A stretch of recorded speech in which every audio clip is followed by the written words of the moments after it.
actual child development, so that a fetus is not viable outside of the womb until 27 weeks. So they're saying, like, you're killing this thing that could live and all stuff, but it couldn't. It could not live outside of the womb. And even at 27 weeks, I think it's like a 50 or 60% chance it will survive outside of the womb.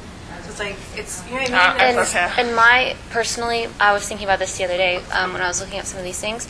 If you think about how they try to define life, which is the heartbeat, think about the other side of it. When an elderly person or anyone who's in the state of a coma, we define it usually not by a heartbeat or a pulse, but it's brain activity.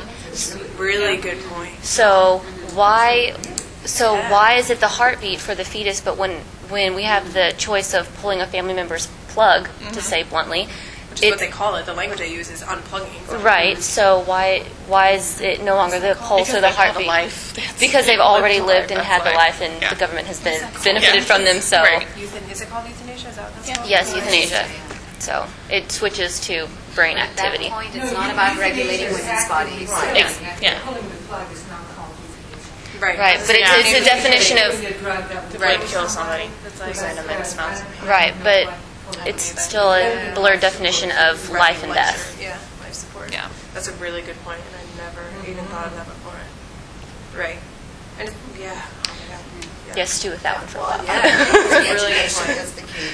I think women need to know all the information and what they ask for. If they want to know what the size of the fetus is or whatever. But it's still a choice of. It is about choice. Right. Choice, whether you want to keep the baby or not. I think that this post-stress syndrome that you're talking about, I think that can occur on both sides. Forced to keep a baby or forced to have an abortion. And I know it hasn't been recognized, but I do know that people who were forced into one situation or the other have a lot of issues to deal with. Because that's not how they really. It's not what they wanted to do. Right. Exactly. So it's about choice, period. So I think a woman needs to have all the information, her option, adoption information, abortion information, birth control information, all of it, and then let that person decide. I think there's also, I talked about this in class yesterday when I gave a different presentation about, it was similarly about women's bodies, but about the discourse of choice and how now we used to talk about reproductive rights, but now like the term reproductive justice, it sort of incorporates, I guess, agency, but also there's the issue of access, like we were saying before. So you can, like, yes, you might have the choice, but do you have the access? Do you have the funds to these things? Like, say this bill didn't exist about the sonogram and all these things and forced, like, all those sorts of issues, if they make it private insurance won't cover, how accessible is the option still? You know what I mean? So you can have, and like Roe versus Wade is still stands as legislation in this country. So all of these things should be considered unconstitutional because Roe versus Wade still exists. But all of these sort of loopholes, I guess, it's to make it basically impossible to get an abortion, right? So I just want to add to what you were saying, Angela, and Rachel brought up, and Morgan just said, is that I feel like we have to make sure we distinguish information from ideology. Yeah. Right? Yes. So I feel like when you're giving all this information, it is operating on this ideological logic that women's bodies have to be controlled, and women have to be told, and they have to be moral, and they have to be nurturers, and they have to bring this baby into the world. That's ideology. And that women make So I feel decisions like that distinction without is being very informed. Personally, if I had to do that, I would want to go into the doctor's office, and if I asked for that information, I would, but I don't think that someone should, here's the binder, you need to go through all of these things. Just if someone wants to come in, they've made up their mind, don't try to persuade them to do anything else. You know? Yeah. And they shouldn't be allowed to present these oversized babies, these little models. They're oversized, and then in reality they're microscopic. Yeah. But they don't tell them that. Right. But because they look like they're all formed and everything, and so they're like, oh, that's what, no, they're microscopic. It's still dividing cells for a long period of time, and there isn't even the connection with the sharing of the blood as soon as they say it is. Okay, I have kind of a question. Yeah. So, like, for women who come from different cultures, if their parents are basically controlled them more, they kind of have to go by what the culture says. So, if the bills already passed, the abortion is legal. Yeah. Well, yes. Yeah. Okay, so if that's the case, then, and I'd say underage, so they have the parents have a choice to say, well, they could be pressured to, well, you have to get an abortion, or the boy would say, well, I don't want you to have this baby. So in that case, like, what right? Under 18, would she be able to make a decision, or would they be able to make the decision for her? And so, like, if she didn't know, because some women, like, because we're just Yeah. assuming that all women know all of these rights that they have. But if it's a woman who does not know, who's not educated, does not have support, what happens to, I mean, because I've heard about situations where women they were forced to get the abortion, and they did not want to. Yeah. So what about that woman's voice? Well, what about her?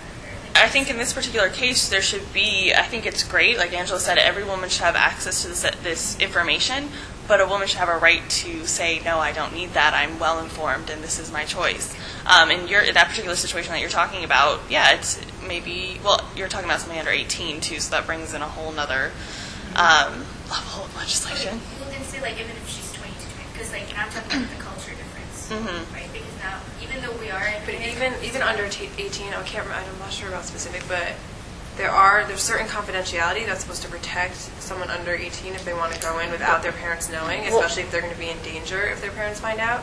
But then there's legislation going up that's trying to change that in Texas about the confidentiality and about judicial bypass. So saying that, like, a woman, or I guess a girl, a teenager, under 18 would have to go to the courthouse to be able to get permission to not tell her parents, I think. But it's like, so if, say, you live in a really small town, you go into the courthouse, and you see someone you know what I mean? Like, these sorts of confidentiality issues. And so that's the most recent legislation that they're trying to pass is about judicial bypass. So it's, I think it's like House Bill 797 or something. But so it's like there is legislation for legal adults, and they're also trying to limit for young women, like under the age of 18. So, I don't know, it's very interesting. Is it not interesting how the language gets co-opted by the radical conservative group in this case? And to me, the whole issue is about women, their bodies, and their choice. And then it becomes about heartbeats and brain thing, and it becomes about all kinds of other issues. And then we're arguing and discussing on that basis and ignoring the larger issue, and we alluded to that. And that seems to me it happens in the healthcare debate, and then it happens in the undocumented worker debate, happens in so many debates where there's a radical group that co-opts certain kind of language and issue, and that becomes our dogfight arena, rather than what the real underlying issue is. Right. And I think I should just talk forever, but I think it's also interesting that, like that, what we consider like the radical, I guess, religious right now in this country has also, I feel like, co-opted the Republican Party. So what the Republican Party started out in this country is very different. Republican from what it and is Democrats now, were actually switched. in terms of stamp, in Yes. terms of like foundation. But so now there's like the conservative argument about small government and like I don't want the government in my pockets and taking higher taxes and all these things. But at the same time, you want to be in my uterus. Yeah. And I don't understand that. Like I don't understand how, as even just like as a logical argument, you think of like a philosophical argument.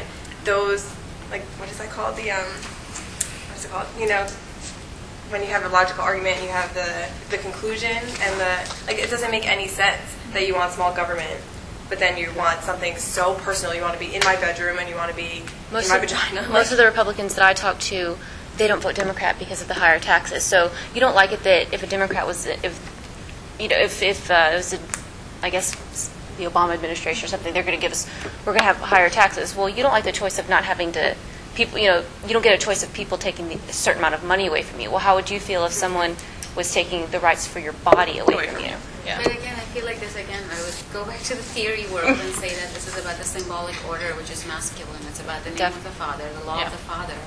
And the law of the father is, okay, about small taxes and all of this conservative ideology. It's not for the women. No. It's separate, because it's not the feminine symbolic order that we are operating in. Right. And in the larger culture, the corporations are the father. I think that's exactly right, the father. And then the poor and middle class people are women. And it's, in terms of higher taxes, if corporations pay taxes, the middle class wouldn't have to pay more tax. But they don't